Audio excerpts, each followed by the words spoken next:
Je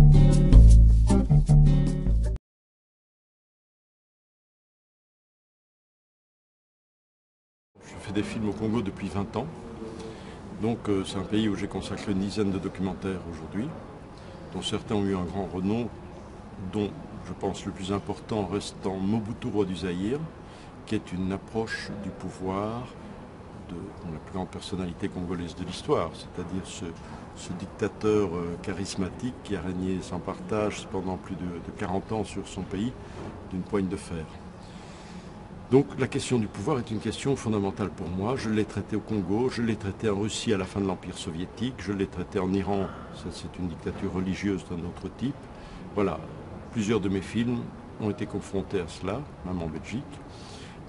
C'est une première chose. Deuxième chose, le Katanga est la province la plus riche, pas du Congo, la province la plus riche d'Afrique, en termes de ressources minières.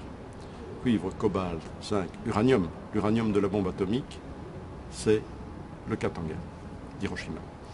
Donc c'est vraiment le coffre-fort géostratégique du monde, sur lequel aujourd'hui règne un homme exceptionnel, qui est une grande figure de l'Afrique d'aujourd'hui, le gouverneur Moïse Katumbi, le Congolais, l'homme d'affaires congolais le plus riche de son pays, et surtout le président du club de football le plus réputé de toute l'Afrique, celui qui a gagné plusieurs fois la Coupe d'Afrique, et le seul qui a été en finale de la Coupe du Monde, qui après avoir battu le Brésil a pu affronter l'Inter de Milan.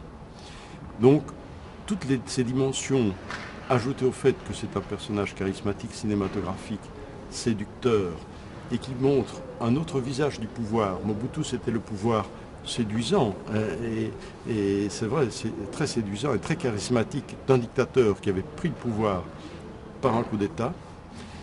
Katumbi, c'est une autre génération, c'est un autre millénaire.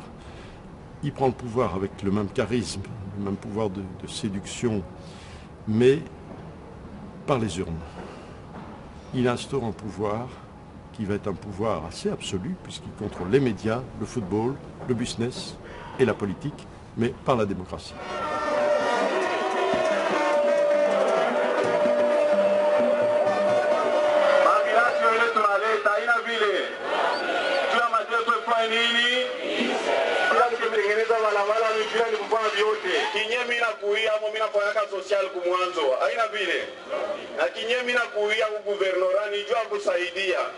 Ipo moto irudie mukatanga haina vile. Kama guvernora haina 2,500,000 taleta walete moto.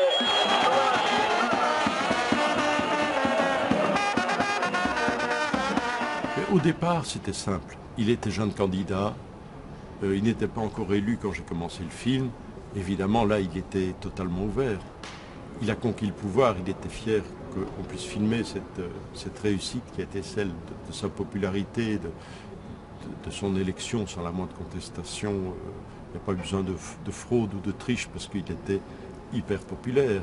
Son succès footballistique, je veux dire, tout lui a réussi dans un premier temps. Donc là, la porte était grande ouverte pour montrer la réussite de l'homme. Et puis ont commencé les conflits sociaux, les difficultés, les obstacles, où il a été mis en porte-à-faux, en difficulté politique et tout ça, et où j'étais témoin. Et les choses ont commencé à se raidir un petit peu. Habari yenu. Mimi nimeonyesha gouverneur ananituma. Ile maevenement ile muriona ni maevenement mwa sikitiko sana. Moise kuko mambo mingi kuchini atuseme. Tunasikilizana. Moise asha kuriske via yake juu yenu mwe. Tunasikilizana. Pale kona kuya munko anasema murudie. Nijua anemipenda.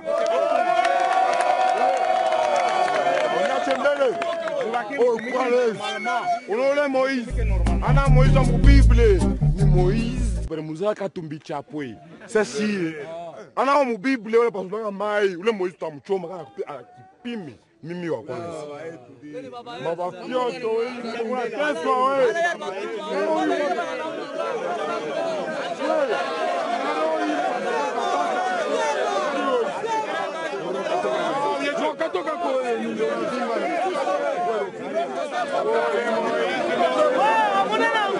S'il était une caricature, ça ne m'intéressait pas. Il m'intéresse, c'est l'ambiguïté, la complexité, le désir d'être reconnu, le désir de réaliser des choses. Hein. Il n'est pas un prédateur, il est quelqu'un qui essaie de réaliser des choses. Voilà, toute cette alchimie du personnage m'intéressait beaucoup. Je pense que je reflète bien ce que Moïse voulait montrer de lui-même. Il a la parole dans le film pendant 80% du temps, la parole et l'action. En même temps, je décrypte son système de pouvoir à travers des séquences qui le mettent en porte-à-faux, qui mettent parfois en porte-à-faux sa parole et ses actes, et par aussi évidemment des intervenants qui sont parfois des victimes de son pouvoir. Maintenant, je suis dans des films politiques que certains classeront polémiques, mais que je ne souhaite pas classer polémiques, mais voilà, qui touchent au réel de front. C'est le cinéma documentaire est un art de combat, oui. Pour moi, oui. Voilà. On est sur le ring. Et il faut jouer la partie. Le tournage de l'interview est filmé par un collaborateur de Muyambo qui le trahira le soir même en transmettant ces images au gouverneur. Moïse fait immédiatement diffuser cette interview sur plusieurs chaînes de télévision locales. Le lendemain, à l'aube, ces fanatiques en colère convergent vers la maison et les bureaux de Jean-Claude Muyambo.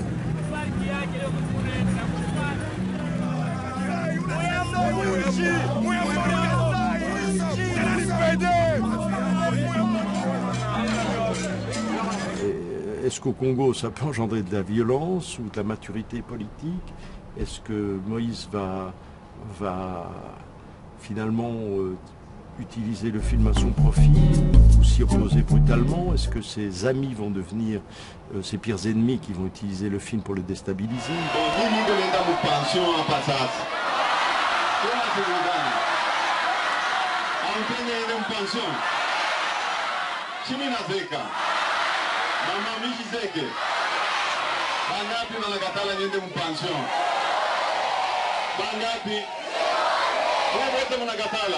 Aujourd'hui, lançons le débat.